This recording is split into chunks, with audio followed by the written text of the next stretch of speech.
This episode is sponsored by Therapy Notes, therapynotes.com.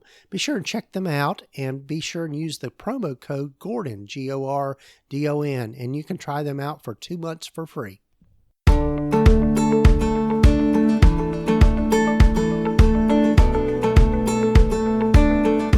little over 15 years ago, when I started my private practice, I had to learn a lot, and most of it the hard way.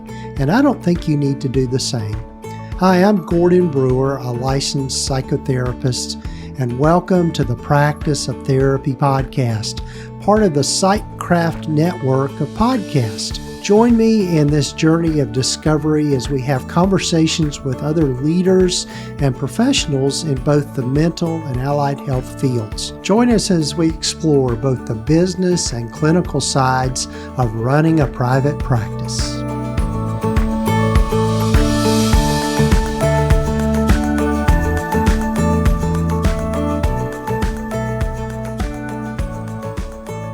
Hello, everyone, and welcome to the podcast. I'm Gordon Brewer, and this is episode number 290 of the podcast. You know, we're just 10 away from 300 episodes, which just blows my mind. But anyway, glad you're with us. Glad you're with me on this journey. If this is your first time listening into this podcast, welcome. And if you're coming back for more, glad you're back and hope you've taken time to follow us wherever you might be listening to your podcasts. So, and speaking of podcasts, my guest today is another fellow podcaster, Patrick Casale. And Patrick is a therapist in Asheville, North Carolina. And, you know, it's interesting because Patrick and I have been kind of parallel to each other in more ways than one, just with our podcasts, but just also just our interaction. Geographically, we don't live that far apart, but yet we don't seem to get together. We met a couple of years ago in Asheville, but, you know, for whatever reason, we haven't had that much interaction, but nothing awry with that, but just one of those things. But anyway, I'm looking forward to you hearing from Patrick and our conversation. You know, Patrick was really vulnerable in this episode and just talking about, we talk about creativity and entrepreneurship and what it's been like for him as a neurodivergent person to, you know, do this kind of work and be an entrepreneur and that sort of thing. Patrick talks about being diagnosed with autism and also also some ADHD and what that's been like for him and what he's learning about himself and what he's learned about others and just being a therapist and all of that. So it's a great conversation and I'm really thrilled for you to get to hear from Patrick Casale. If you haven't heard him already, he has two podcasts, All Things Private Practice, which is it's been out there a while and it is a great podcast. He's got several episodes there. And then the other podcast, which is more recent for him, is called Divergent Conversations. And it's done with a co-host, Dr. Megan Neff. And I'm looking forward to hearing that podcast. I've not gotten to listen to any of those episodes yet, but I'm looking forward to hearing that. And they just talk about what it's been like for them as neurodivergent therapists. And so going to be some interesting stuff. So going to get to my conversation with Patrick here in just a moment. One of the things I'd like to invite you to do, though, is if you are a smaller group practice and you're also insurance-based, I'd love for you to become part of this next cohort of the group practice focus group.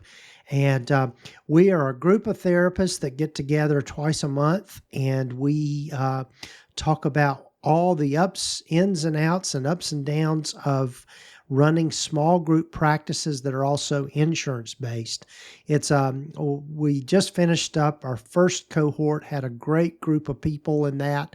One or two of those folks are going to continue on, but looking for some other people to join that this next cohort and this next group. So you can find out more about that and apply to be part of this next focus group by just simply going to practiceoftherapy.com/focus group, and you can find out more about that and apply. And also, feel free to drop me an email if you want to have a conversation about if this particular group would be a good fit for you. But we've got just a few more seats left in this particular group. I limit the size of it just because I want us to be able to have some good conversations and be able to really give each other time and just some little bit of business intimacy, if that's a term. If not, I just made it up. So, but anyway, be sure and check it out, practiceoftherapy.com/focus group.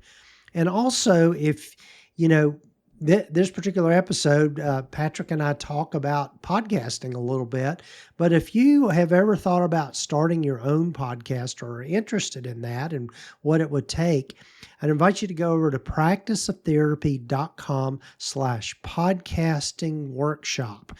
And that is a free resource for me that just goes through with you all the steps you need to know about in starting a podcast. It's an email series. So you're going to get the lessons and the information in small bites. So hopefully it's easy to digest and not take up a whole lot of your time, but you can go over to practiceoftherapy.com/podcast workshop or podcasting workshop. Either one of those should work for you. But anyway, go be sure and check it out. And also real quickly here, before we get to my conversation with Patrick, love for you to hear from one of the other members of the PsychCraft Network, along with from our sponsor, Therapy Notes. Hey there, Daniel Fava here, and if you don't know me, I'm the host of the Private Practice Elevation podcast, where I share online marketing strategies and interviews to help private practice owners attract more clients and scale their businesses. The Private Practice Elevation podcast is part of the PsychCraft network of podcasts, and I'm super excited to be a part of this network alongside Gordon and the great work he's doing. If you haven't discovered the Private Practice Elevation podcast yet, you can find it wherever you listen to your podcasts. I'd love for you to join me as we explore topics like building an effective website for your private practice, search engine optimization, content marketing, and copywriting, as well as my conversations with experienced private practice owners about scaling a practice, outsourcing, team leadership, and all things that will help you elevate your business and create the life you love. Be sure to check us out at privatepracticeelevation.com for resources and content to help you in your online marketing journey. One of the keys to a successful private practice is having the right systems and processes in place to make things run as smoothly as possible. With a system like Therapy Notes, you'll have more time to spend with what matters most, your clients. Therapy Notes is a complete practice management system with everything you need to manage patient records, schedule appointments, meet with patients remotely, create rich documentation, and bill insurance right at your fingertips. Their streamlined software is accessible wherever and whenever you need it. Your clinical records will be secure with less paperwork, which means you can give a much better quality of care. It's the EHR that Gordon uses in his practice. Be sure to check them out today by going to practiceoftherapy.com/therapy notes, and be sure to use the promo code GORDON to get 2 months free.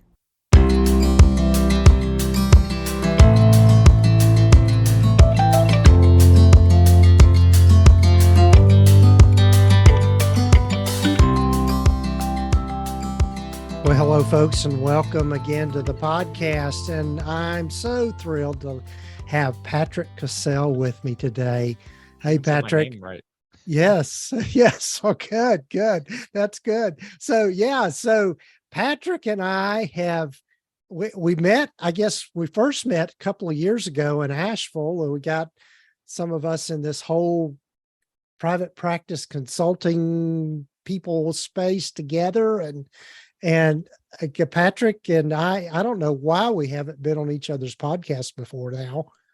I don't know either. And I think some of that is just life circumstances and getting in the way. And I think that's kind of what we're going to talk about today. So it's absolutely. And so for those folks that might not know who you are, although I can't imagine that, tell folks about yourself and how you've landed where you've landed. Ooh, it's a complex question. So I'm Yeah. from upstate New York originally. I moved down to Asheville in 2011. Most of you who know me, if you do know me or follow my stuff or my story, you know that I was running from a gambling addiction that had consumed most of my life, and ultimately thought I could live here for a year, change things, and move back to New York. Thankfully, have not gambled since June of 2012, and Mhm. life has changed pretty significantly since that time. Um, I graduated with my master's in 2015, went into community mental health as most of us do, thought that was the finish line and the end point, and that was the goal. Got burnt out quickly, just wasn't built for that environment as a neurodivergent human being, the expectations, the hours, etc. Started my private practice in 2017. Again, thought that was the end goal and finish line. Maybe it's just my ADHD that comes out in creative ways and gets bored easily. But I Mhm. then decided I wanted to start helping therapists start and grow their businesses. And since that time in 2020, when COVID happened, things have kind of exploded for me over the last 2.5, 3 years. It's kind of crazy to think that my business is not even 3 years old yet, but it's turned into coaching. It's turned into a podcast. It's turned into hosting international retreats all over the world, speaking at conferences. I just don't think I ever envisioned being in this position. Yes, yes, and Patrick's got some great stuff, and we're gonna hopefully hit on a lot of that stuff today. But Patrick, I know one of the things that we were chatting about before we started recording is just kind of for both of us, just kind of some parallel journeys with just life struggles, and how do you navigate all of that in the midst of running a business, running a practice, running other entrepreneurial things. And so, yeah, what are your thoughts on all that? My thoughts are complex. Yeah, So yeah. I've had, for those of you who don't know, I've had 2 major throat surgeries in the last 2 years. I've got diagnosed with a chronic throat illness and condition that um, impacts 0.001% of the population, and mostly people over 65. So I'm the lucky 35-year-old who got diagnosed with this Mm, condition and had major throat surgery in October of this year. One of my vocal cords was damaged in the surgery, and I still don't have full vocal capacity or range yet. It is healing, thankfully, but it is a slow process. We're about 8 months in now. And that was probably the scariest thing for me going into the surgery. It wasn't the fact that I was having another surgery. It wasn't knowing that it was going to be challenging. I just was very fearful that I was going to lose my voice. And mhm, as a podcaster and coach and someone who has to speak in order to make money and run my business, that was horrifying. And of course, that's what ended up happening. mhm, And my energy levels too have not fully come back. And I just don't think I expected it to take so long for me to be able to regain and recharge and be able to be at like my 100% self, because usually when I'm 100%, I'm very creative. I'm doing a lot of things. I'm moving a lot, and I have the capacity to create a lot. And I've noticed that I've really had to readjust to whatever this new normal is for me, mhm. and I have to schedule significantly less in my day to day. I can only really handle 2 meetings, 2 podcasts, 2 sessions a day with anything I'm doing. And then I have to rest. And it's just been very challenging. I think that the behind the scenes of having to run multiple businesses when you're dealing with something chronic, or when you're dealing with something that's really taking away your focus and your energy, it Mhm. impacts your business and Yeah, it impacts how you show up. yeah, yeah. I would totally agree. And as I've shared with folks, and this was kind of how we kind of decided on this course of conversation. We just in my but all of us have lives outside of our businesses and what we do. And um, my wife is now terminally ill, and we've started hospice care for her. But just the whole the whole journey from when she was first diagnosed with breast cancer in 2010, and being able to do the things that I love doing and loving to engage with people on on this platform, and just in the work that we both do as consultants and stuff. There's a sense of guilt that I experience of not being able to show up in those places as well as I would like to. And just Absolutely. feeling like there's a lot of things that I leave hanging, and just being the consummate people pleaser that I am, feeling like I'm letting people down and that sort of thing. Yeah. Yeah, it's really hard, and my heart goes out to both of you, and I Hmm. can't imagine that it's easy to show up and just know that at the same time, simultaneously, this is what's happening behind the scenes. I Hmm. think that's why I'm so open and honest about my own experiences in my social media, my podcast, because I want people to know that they're not alone in this journey. Because I think so Hmm. often there's this almost facade of entrepreneurship where it's like shiny object, feet out on the beach, everything is glorious. I can work from anywhere. In Hmm. reality, there's a lot going on that is behind the scenes that is impactful. And for me, losing my voice, I still was seeing therapy clients up until my surgery. I only had about 4 left on my caseload. I had been Hmm. transitioning out of this for quite some time. And I let them know prior to surgery, I don't know if I'm when I will be back. And when I lost my voice and my vocal cords were damaged, I had to reach out to them and say, I'm actually not coming back. And there was a lot Hmm. of grief around that, and feelings Yeah. of shame and abandonment. And it was very hard to commit to that decision. And I've also had to shift my business model because I was doing a lot of group coaching programs and individual coaching, and I have not taken a coaching client since before October. Yet I get bombarded by people who are emailing and DMing like, "Can I work with you? Can I work with you?" And I have to say, Hmm. no, I don't have the capacity. And not only is that scary financially, um, it just brings up that feeling of, am I losing myself in this business? Like, am I losing a Yeah. part of myself? Right. Right. Yeah, it's that whole balance of I think again I suffer from a little bit of that shiny object syndrome too. And so the next thing that comes along, you want to jump on it and do that. But it's being able to set those limits and set boundaries for yourself around all of this stuff. So yeah, being able to find that balance. We throw around the term life balance, but I think in running multiple businesses as we both do, it takes on a whole different shape when you're facing, just other things within your life. Absolutely. And I think Yeah. there are seasons to being an entrepreneur.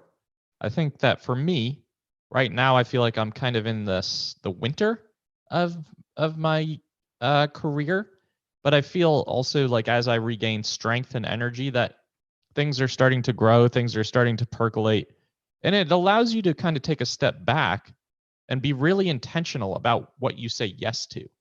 And I think that's important when your energy has shifted or when your focus has shifted, because for people pleasers that are a lot of helpers in general, it's Hmm. very easy to want to say yes to everything Yeah. because it's like, I don't want to let someone down. I don't want to say no. I don't want to reject this offer.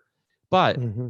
when you don't have the same capacity or ability or energy or focus, you have to be able to set these limitations for yourself and work within that scope, because otherwise burnout is not an option for me anymore. Like, burning myself out does my audience no good. It does me no good.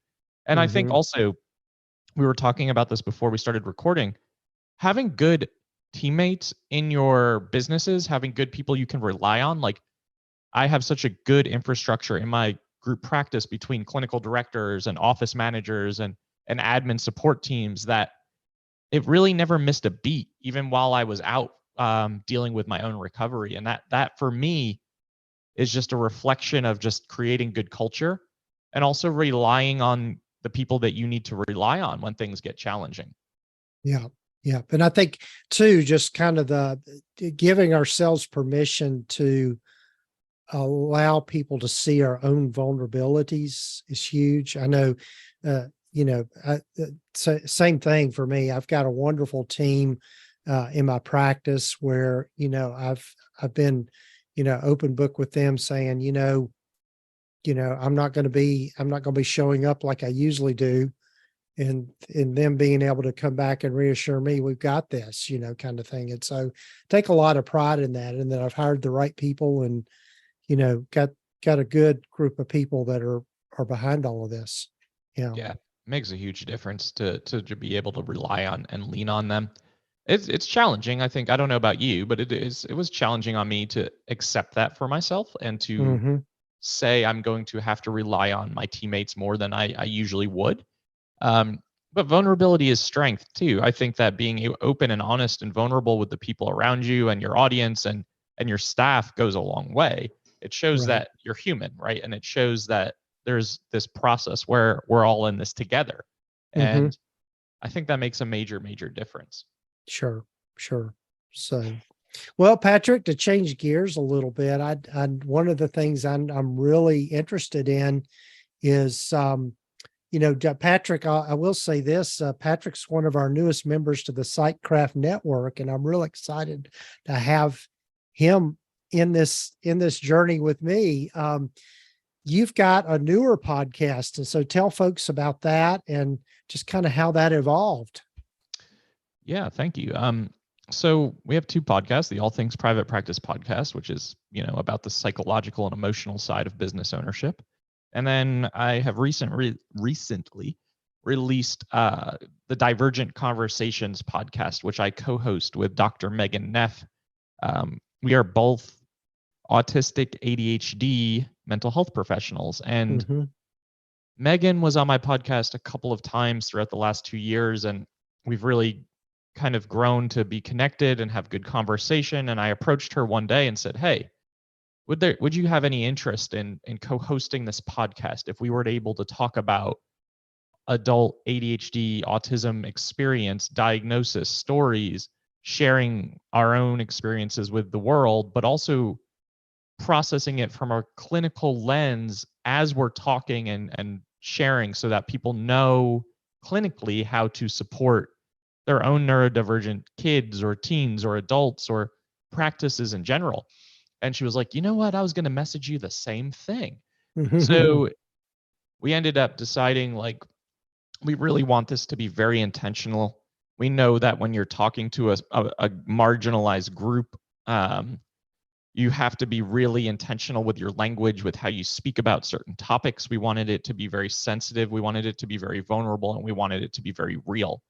So today we released episode 10, and I want to say that we already have had 25,000 plus downloads in 10 weeks. Wow. So it feels a bit overwhelming, Mm-hmm.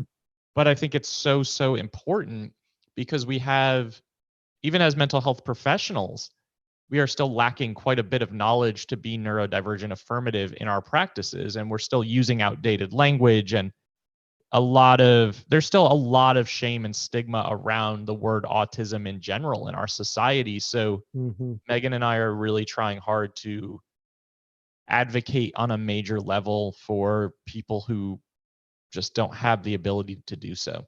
Right. Right. So, yeah. So this is a big, broad question. What are some of your top take home points or tips around all of that for those of us in the, that are working in the mental health fields, but just also in just being able to communicate and be with folks that are neurodivergent in a better, more compassionate way? I think curiosity is so important. And I think continued learning, right? Like, we know this as mental health professionals, but I think continued learning around these subjects are important, because what we hear so often, Megan and I both, is from people who have reached out to therapists who have said, "Hey, I'd like to come see you. I'm autistic." And then the therapist will say, I'm not competent in that area. I'm not competent in supporting autistic adults." And that person gets turned away.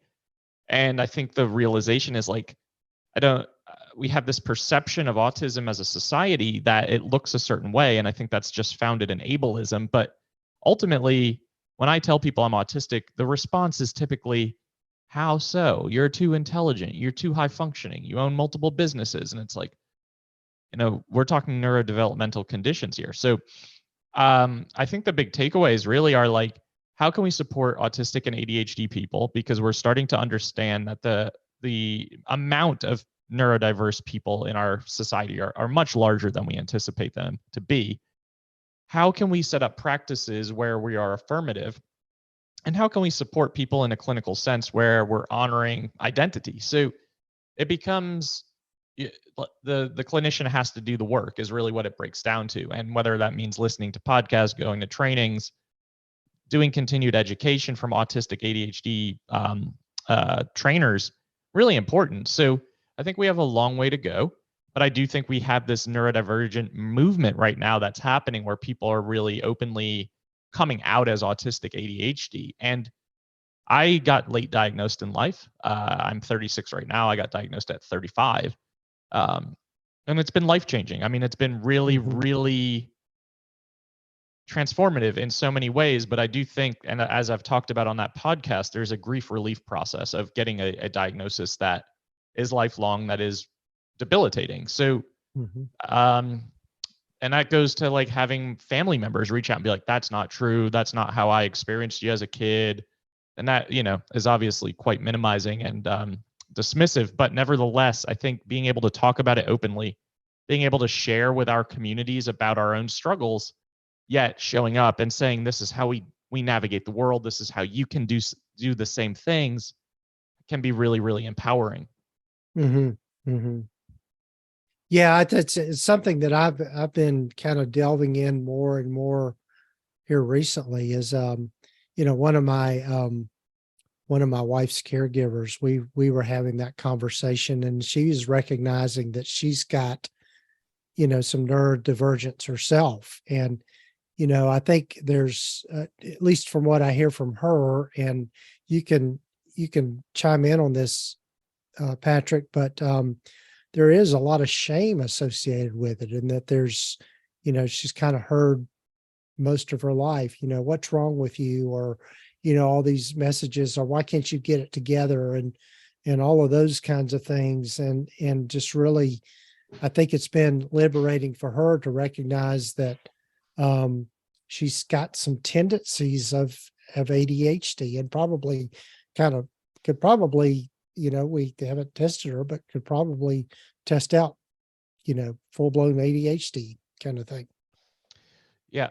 There's a lot of shame in these diagnoses. And we have to, if we're looking at it from the disability model, autism is quite disabling for many, many people, and ADHD as well in terms of executive functioning. So I think about this, like, the more affirmative we can be, the more advocacy spaces that can be created, the more people who can be outward, like talking about these things, who can showcase like, okay, I am a mental health therapist, I'm a business owner, yet I struggle with these things.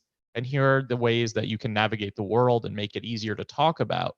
Really, really important. But I do think that the importance of, masking and unmasking, being able to actually drop into who you are at home when it's safe to do so, really important. I think the struggle area is like a lot of neurodivergent people who work 9-to-5 jobs have a really hard time because of sensory overload, because of executive functioning challenges, because of social communication challenges, because 9-to-5s are really not great spaces for neurodivergent folks whose brains and systems process differently.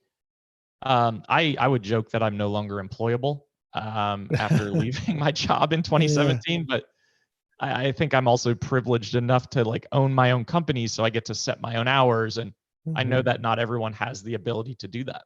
Yeah, yeah. So what are some things that you've learned for yourself? I mean, that you would be okay to share, of just how you've navigated all of this, because you are a successful practice owner. You've done well, and so what do you attribute to your success with all this? Lots and lots of self-discovery, introspection, and therapy. Just learning about yourself, like, and again, I have the ability to talk about this stuff pretty openly without much repercussion. Not everyone can do that. So I think that what I've learned is giving myself permission to be myself. As you notice in this podcast, I'm not making a ton of eye contact, and I don't make a ton of eye contact in general. And I think in the past, before learning about my autism diagnosis, you're so often trying to force yourself into this box where it doesn't feel comfortable or where you don't feel like you belong. And socially, that happens a lot when it comes to like making eye contact, nodding your head when people are talking, so you're affirming what they're saying, like um, smiling when people make a joke. Like you're doing all of these things, but they don't come naturally. So it takes a lot of effort and energy that goes unrecognized. And then when you get home, you're like, why am I so damn exhausted? Like, what's happening to me? Yes. And Yes. the way I experience autism and the reason I sought out testing was because I never felt like I truly landed or belonged or fit in. And I never felt like I fully arrived as a human, which seems to be a very typical autistic experience. So that is what really created the urgency to figure out what was happening. Now, this is why I think Megan and my podcast is so good, because we do have the vantage point of being clinical mental health specialists. So we see it from different angles. But I think what's happened is permission to unmask, permission to be socially awkward, permission to feel like I don't want to be around a lot of people a lot of the time because it's too overwhelming for me. So getting a good sense of your sensory overloads, what creates the energy drain, what reduces your capacity, and then being okay with communicating in your life about those things. So like my wife's family is big, and we're talking like 60 people at cookouts and gatherings and holidays, and I am just too overwhelmed. So we've gotten to the point where we can easily communicate and say, I can commit to going to Christmas, I can commit to going here. I cannot commit to coming to every single event because for my system, it's just too much. Right. And so I think it's just about learning a lot of these compensation strategies. Yeah.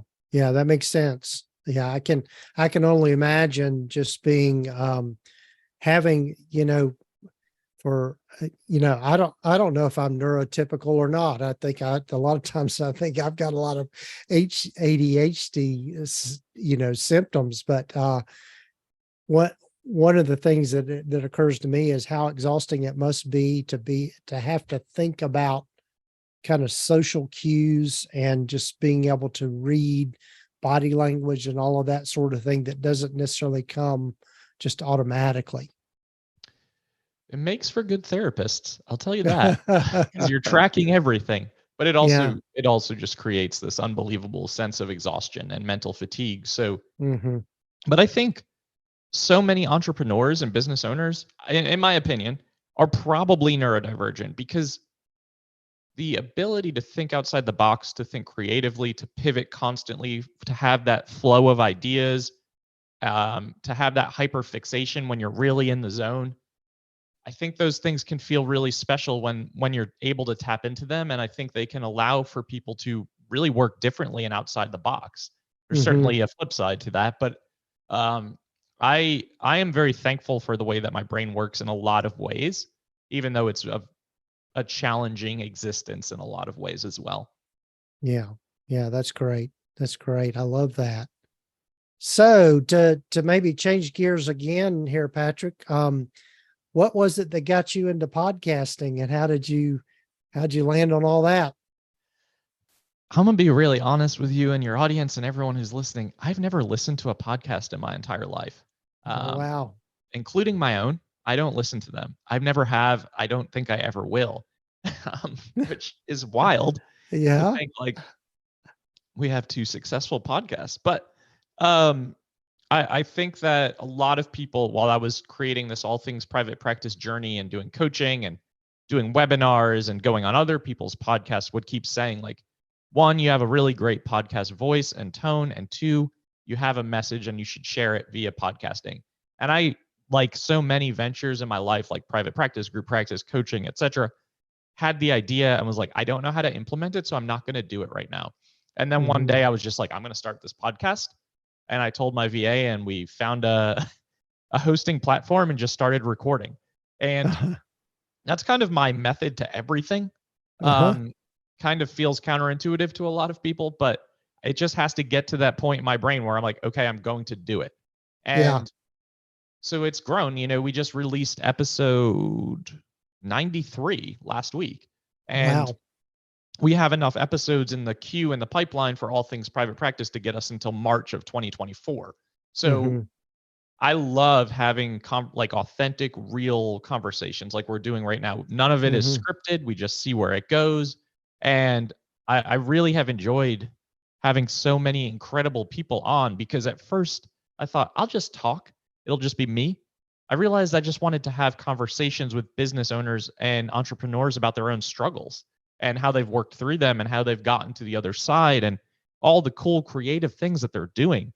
And what I wanted to do was amplify voices and like share stories with people to help normalize the fear, the failure, the imperfection, the imposter syndrome, the self-doubt that comes with trying anything new and doing anything creative.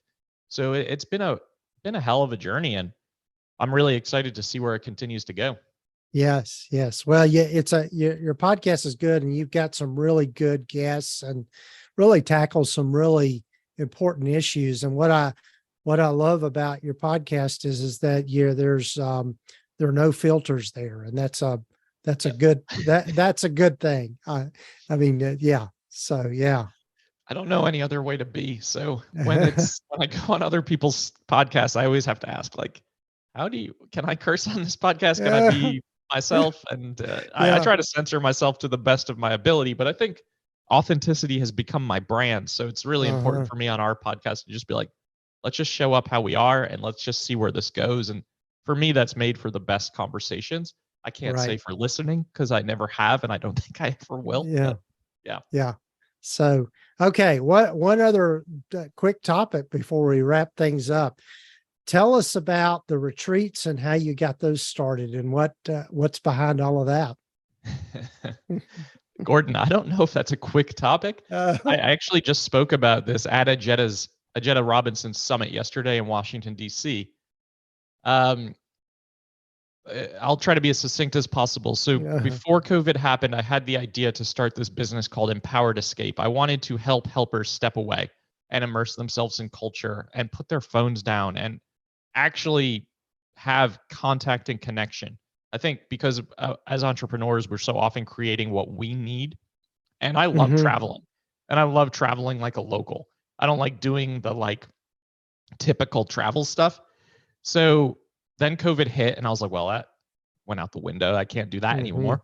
And then I pivoted and created all things private practice and helped people get out of their agency jobs, and the rest is history. But as COVID, I don't know how to phrase COVID anymore because I think it's Mhm. just the rest of our lives. But as it was Right. lifting and getting more comfortable to travel and move through the world, I just put out on my Facebook one day, like, if I hosted a retreat in Ireland, would anyone come?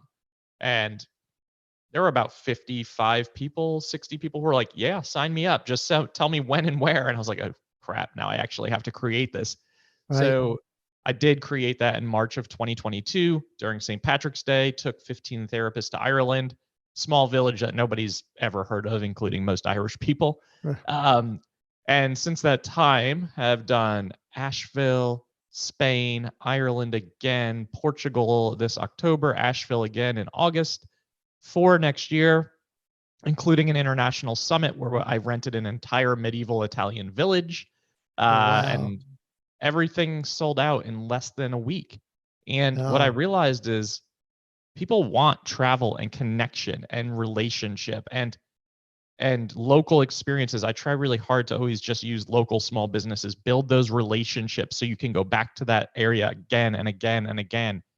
Um, so I do Ireland as my flagship during St. Patrick's Day every March, because I mhm. think what's cooler than saying, like, let's go to Ireland during St. Patrick's Day to this old medieval village with a castle that was built in the 1200s that nobody has ever heard of, and take people out of their comfort zones help them step away, help them immerse themselves in local experiences, work through their imposter syndrome, perfectionism, self-doubt as a group, because my events serve as like intimate incubators. I don't like big events, as you can imagine. Mhm. And it's been life-changing, not just for me, but for the people who come. The feedback is so phenomenal that I have guests who came to Ireland 2022 who have almost come to every single event that I have put out and continue to come back, because we are really focusing on the experience. We are really focusing on the evolution as human beings and the ability to be vulnerable.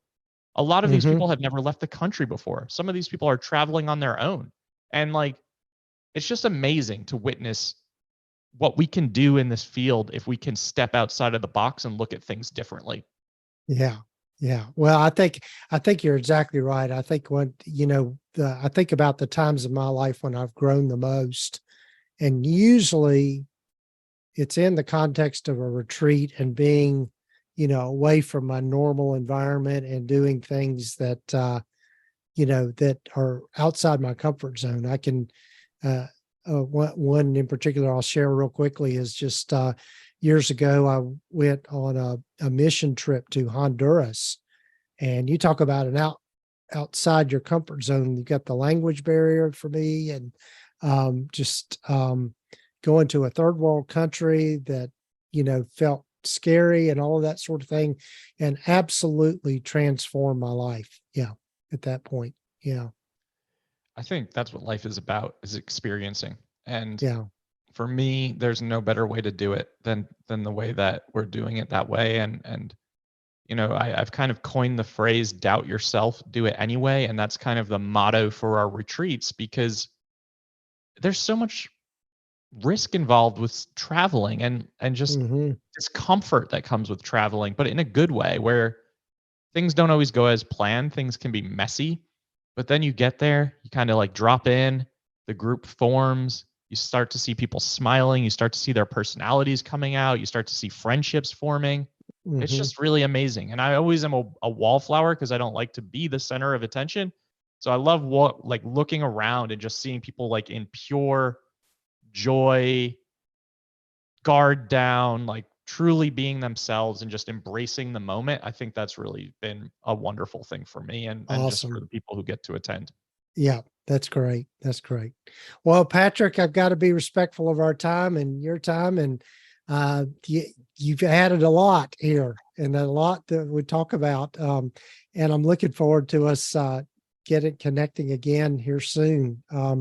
Tell folks how they can reach you and find you and all that kind of stuff. Yep. Thank you so much, Gordon. I appreciate it. If you want to listen to the All Things Private Practice podcast, that's on all major platforms in YouTube. The Divergent Conversation podcast is on all major platforms in YouTube. You can go to my website, allthingspractice.com. You can join the Facebook group, All Things Private Practice. All of my social media is All Things Private Practice. And if you want to come on a retreat, the information is on the website as well. Awesome. And we'll have links, of course, in the show notes and the show summary. And you're going to hear more from Patrick Casale.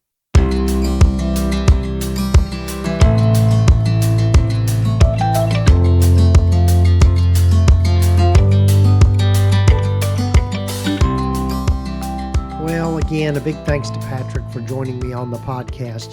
He was just a fun guy to talk to, and I really admire him and the work that he's doing and just being creative and also just being vulnerable in this particular episode and just sharing about his life and what it's like to be neurodivergent and how it's affecting him in his life, and also some of the gifts that it gives him. And that's been my experience along the way is that the gift that people that are on the autism spectrum bring us is the ability to see the world in a different way, and I really admire that and really appreciate that. So, but again, be sure and check out Patrick's things. His podcasts are All Things Private Practice, and the other one is Divergent Conversations, and you can find those wherever you listen to your podcasts. Also, you'll find links here in the show notes for how to get in touch with Patrick and find out more about all that he's doing. So be sure and check that out. And also, real quickly before we go, I'd invite you to go over and check out the group practice focus group. And if you've got a smaller group practice and you're insurance based, I'd love to have you join this next cohort that's going to be starting this month. And so be sure and check it out by going to practiceoftherapy.com/focus group to apply and get started. So we're going to I'm looking forward to this next cohort. We've got a lot of great people so far, or a few great people so far, and we've got a few seats left. So I'd love for you to come join us if you think that'd be something that'd be interesting for you. And you can shoot me an email if you want to find out more about it, or if you just want to have maybe a quick phone call and we can chat and see if it's a good fit for you. So, and also, again, a big thanks to our sponsor of the podcast, Therapy Notes. And you can find out more about them by going to practiceoftherapy.com/therapy notes. They are the leading electronic health record system for mental health providers. They're who I use in my practice and just couldn't do without them. And if you'll be sure and use the promo code Gordon, just GORDON, you can try them out for 2 months for free. Let's see if it's a good fit for you. It probably will be. I'm pretty much sure of that. But anyway, be sure and check it out. And so that's it for this episode. Be sure and follow us wherever you might be listening to your podcasts. And we'll be back next week with another great guest of the Practice of Therapy podcast.